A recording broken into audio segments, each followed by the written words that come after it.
রমাদানে কোরআন তেলাওয়াত করার পাশাপাশি আপনি এমন কিছু ইসলামিক বই পড়বেন যেই বইগুলো পড়লে আপনার ঈমান, আপনার আখলাক, আপনার আমল এই সবগুলো বৃদ্ধি পাবে ইনশাআল্লাহ। তো আজকে আমি এমন ৫টি ইসলামিক বই আপনাকে সাজেস্ট করব যেই ৫টি ইসলামিক বইয়ের মধ্যে আপনি যেকোনো ১টি, ২টি, ৩টি আপনি এই রমাদানে পড়তে পারেন ইনশাআল্লাহ। তার মধ্যে ১ নম্বর যেই বইটি আমি আপনাদের জন্য পড়তে অবশ্যই বলব সেটি হচ্ছে শাইখ সালেহ আল মুনাজ্জিদ হাফিজাহুল্লাহর লেখা যেমন ছিলেন তিনি। এটি প্রকাশিত হয়েছে রহমা পাবলিকেশন থেকে এবং এটি ২টি খণ্ডে বিভক্ত।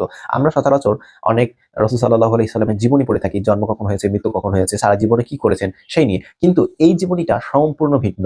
এখানে আপনি পাবেন না রাসূল সাল্লাল্লাহু আলাইহি সাল্লাম কখন জন্মগ্রহণ করেছিলেন, কখন মৃত্যুগ্রহণ করেছিলেন। এইগুলো আপনি কোনো পাবেন না, কোনো ঘটনা, যুদ্ধের ঘটনায় আপনি এখানে পাবেন না। এখানে আপনি পাবেন রাসূল সাল্লাল্লাহু আলাইহি ওয়াসাল্লাম মানুষের সঙ্গে কেমন ব্যবহার করতেন, একজন খ্রিস্টানের সঙ্গে কেমন ব্যবহার করতেন, একজন মুসলিমের সঙ্গে কেমন ব্যবহার করতেন, স্ত্রীদের সঙ্গে কেমন ছিলেন, সন্তানদের সঙ্গে তিনি কেমন ছিলেন। আমাদের অনেকেই দেখা যায় যে আমরা সালাত আদায় করি, তাহাজ্জুদ পড়ি, কোরআন তেলাওয়াত করি, কিন্তু আমাদের কথা এত বেশি তীক্ষ্ণ যে মানুষের হৃদয়কে এফর ওপর করে দেয়। তো আমরা যদি চাই আমাদের আখলাক সুন্দর হোক, আমাদের কথাবার্তা সুন্দর হোক, তাহলে এই যেমন ছিলেন তিনি এই বইটি অবশ্যই পড়বেন। আমাদের লিস্টে ২ নম্বর যে বইটি আপনাকে বলবো সেটি খুবই সুন্দর একটি হাদিসের গ্রন্থ। আমরা জেনারেল শিক্ষিত যেসব ভাই বোনেরা আছি, আমাদের কখনোই বুখারী, মুসলিম খুলে দেখার সময় হয় না, কারণ এগুলো অনেক বেশি খণ্ডের। এগুলো কখনো ৫-৬ খণ্ডের, কখনো ৮ খণ্ডের, কখনো ৬ খণ্ডের হয়। বুখারী, মুসলিম, ইবনে মাজাহ, তিরমিজি এই হাদিসগুলো অনেক বড় বড় খণ্ডের। আমরা যারা জেনারেল শিক্ষিত ভাই বোন আছি তাদের এটা পড়তে অনেক বেশি কষ্ট হয়। আমাদের ব্যস্ত জীবনের জন্য এগুলো পড়তে পাই না। তবুও আমরা আমাদের জীবনে যেসব বিধিবিধানগুলো আছে অবশ্যই সেগুলো আমাদেরকে জানতে হবে। তার জন্য ছোট আকারে একটি হাদিসের গ্রন্থ আছে যেটা একটা মানব জীবনের পূর্ণাঙ্গ বিষয়কে তুলে ধরা হয়েছে। হাদিস সম্ভার বলে ২টি হাদিসের গ্রন্থ, যেটি লিখেছেন শাইখ আব্দুল হামিদ মাদানী হাফিজাহুল্লাহ, যেটি ২টি খণ্ডে বিভক্ত এবং ওয়াহেদিয়া লাইব্রেরি থেকে এটি প্রকাশিত হয়েছে।